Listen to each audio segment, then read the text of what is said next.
Yadagirigutta trust board. ఇదే విధంగా రాష్ట్ర వ్యాప్తంగా ట్రస్ట్ బోర్డులు కనుక నిర్మిస్తే దేవాలయాల ఆస్తులు కానీ దేవాలయాల్లో వ్యవస్థ కానీ చాలా బాగుపడుతుంది. ఎందుకు నేను చెప్తాను. ఇప్పుడు ఏమైపోయిందంటే దేవాలయాల ట్రస్ట్ బోర్డులు ఎవరు అధికారంలో ఉంటే అధికారంలో ఉన్న రాజకీయ పార్టీ నేతలు వచ్చి ఆ ట్రస్ట్ బోర్డు చైర్మన్లుగా మెంబర్లుగా ఉంటున్నారు. అంతేనా? సో దానివల్ల ఏమవుతుంది, ఆ దేవాలయాలు వీళ్ళు పొలిటికల్ రిహాబిలిటేషన్ సెంటర్స్ గా మారిపోయినాయి. రాజకీయాలు ముఖ్యమవుతున్నాయి. దేవాలయాలు ఎట్లా ఉండాలి, ధార్మిక పర్సన్స్ కదా, భక్తి ఉన్నవాళ్ళు కదా ఉండాల్సింది. రాజకీయ పునరావాస కేంద్రాలు కదా. టీటీడీకి సంబంధించి ఎప్పుడు ఎందుకు వివాదం అవుతాయి? తిరుమల తిరుపతి దేవస్థానం భక్తులకు కాకుండా రాజకీయ పునరావాస కేంద్రాలు అవుతున్నాయి. అదే భక్తిభావం ఉన్న వాళ్ళు, డబ్బున్న వాళ్ళకి టెంపుల్ చైర్మన్ ఇస్తే, డబ్బున్న వాళ్ళని నేను ఎందుకంటున్నా అంటే వాళ్ళు ఈ టెంపుల్లోంచి ఈ ఆలయాల్లోంచి డబ్బులు మింగే పరిస్థితి ఉండదు.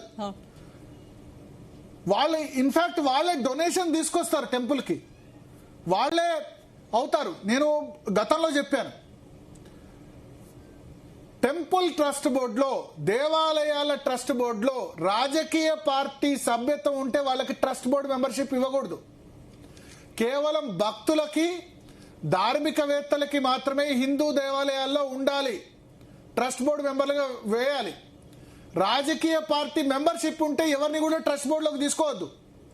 ఎందుకంటే ఆ రాజకీయ పార్టీ నేతలు రాజకీయం చేస్తారు. సో చాలా మంది సమాజంలో ఏ పార్టీకి చెందకుండా భక్తులు ఉంటారు. హిందూ దేవాలయాల్లో మాత్రం ఉంది.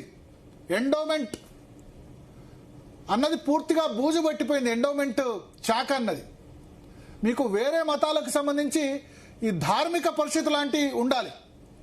ఉంటే కనుక దేవాలయాల భూములు ఉన్నాయి. ఒక్కో టెంపుల్, ఇప్పుడు యాదగిరిగుట్టని తీసుకుందాం, లేకపోతే వేములవాడ తీసుకుందాం, ఆ భూముల్ని రక్షించే వాళ్ళు లేకుండా పోయారు, భక్షించే వాళ్ళు తప్ప.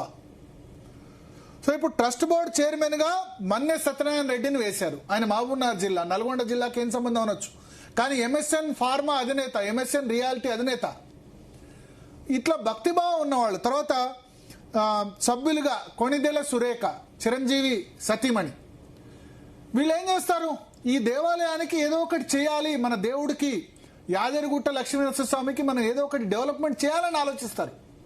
మీరు రాజకీయ నేతల్ని చేశారనుకోండి, దాన్ని ఒక రాజకీయ పునరావాస కేంద్రంగా చేస్తారు.